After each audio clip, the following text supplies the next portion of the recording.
Baik, perkenalkan, nama saya Lorenza Oka Dharma Putra. Video kali ini saya akan membahas sedikit tentang pengetahuan kita atau pemahaman kita tentang subkultur. Baik, di sini seperti pemahaman saya miliki, subkultur itu adalah suatu kelompok orang yang memiliki perilaku dan kepercayaan yang berbeda dengan kebudayaan induk mereka. Nah, di sini saya akan sedikit mengulas apa sih pemahaman kita semua tentang subkultur itu. Baik, kali ini konsep pengembangan riset pemasaran saat ini bukan hanya melakukan analisis target market berdasarkan identifikasi jenis kelamin, usia, pekerjaan ataupun demografi tempat tinggal. Namun lebih spesifik lagi mengarah pada subkultur yang berdasarkan pada pendapatan, kelas sosial, etnik, ras, dan agama. Arus mobilisasi yang berkembang pesat menyebabkan pertumbuhan signifikan pada masyarakat pendatang. Demografi suatu negara saat ini hampir dihuni oleh berbagai kelas serta etnik yang berbeda-beda atau ras dan agama yang majemuk. Di suatu sisi, kelas sosial merupakan bagian dari subkultur yang menentukan perilaku atau tindakan konsumen terhadap produk, barang, atau jasa. Di sini sedangkan di sisi lain, semakin maju sebuah negara atau daerah maka semakin tinggi daya jual daerah tersebut untuk menarik pendatang tinggal dan hidup di sana. Yang berikutnya itu dalam spesifikasi melihat masyarakat berdasarkan kelas sosial dan pendatang yang memiliki tentu saja menjadi pertimbangan produsen barang dan jasa dalam memproduksi suatu barang. Banyak merek yang melekat pada barang kalangan. Ada pula merek barang jasa yang identik dengan kalangan menengah atau kelas ke bawah.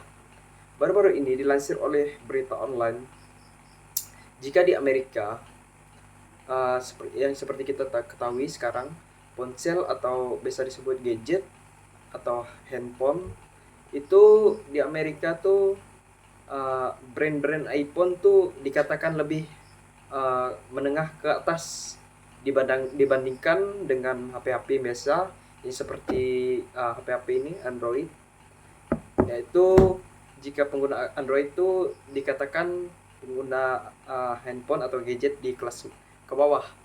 Kelas sosial sangat erat kaitannya dengan pendapatan yang dimiliki seseorang. Semuanya tergantung dengan mampu menentukan perilaku konsumtif seperti apa sih yang terlihat di setiap kelompok individu tersebut. Dampak kelas sosial seorang, apa yang ia lakukan dengan uang, dan bagaimana pilihan-pilihan konsumsi mencerminkan tempat seorang dalam masyarakat. Spesifikasi kedua adalah dari sudut pandang etnik, ras, dan agama konsumen dalam menentukan perilaku mengkonsumsi sebuah produk. Di Los Angeles adalah suatu negara yang maju dihuni oleh berbagai etnis dan ras yang berbeda-beda. Lebih dari 1 di antara 4 orang California adalah Hispanic, yang disebut Hispanic Amerika. Selain itu, populasi lainnya adalah Americans dan Asian Americans, dan sebagian besar penduduknya bukanlah berkulit putih, melainkan banyak yang berkulit hitam. Survei membuktikan meskipun mereka sudah menetap cukup lama di Amerika, namun faktanya TV dengan bahasa Spanyol adalah yang paling banyak ditonton. Jika kecenderungan ini terus berlanjut, data demografis mengatakan seluruh Amerika Serikat akan memiliki mayoritas non-kulit putih pada tahun 2050 yang akan datang. Fenomena di atas disebut melting pot, yaitu orang-orang dari berbagai kebudayaan berbaur bersama-sama dengan suatu kebudayaan besar sehingga terbentuknya sebuah kebudayaan yang kuat dan perkasa. Melebihi kebudayaan asal mereka, kenyataan ini bukan suatu masalah karena sifat kebudayaan adalah fleksibel atau dapat berubah-ubah. Namun, para pendatang ini masih memelihara keunikan kebudayaannya untuk membedakan keturunan mereka dengan orang lain.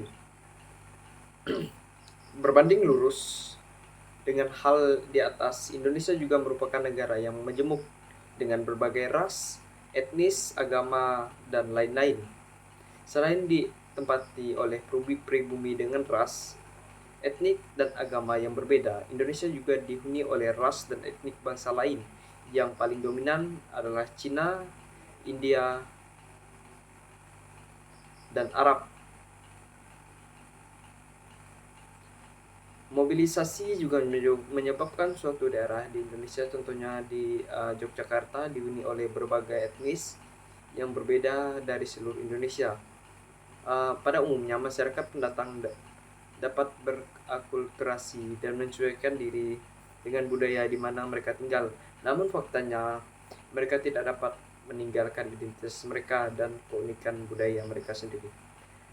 Baik, uh, pembahasan saya cukup karena uh, yang sudah sepertinya sudah saya paparkan atau sudah saya mengulik sendiri tentang apa sih itu uh, subkultur, seperti apa sih itu, karena itu sudah sudah terbahas. Maka di next video akan saya uh, membuat video tentang perilaku konsumen internasional Amerika dan Korea. Baik, sekian video saya. Jika ada kurang kata, saya mohon maaf karena saya juga masih belajar dalam membuat video. Sekian dan terima kasih.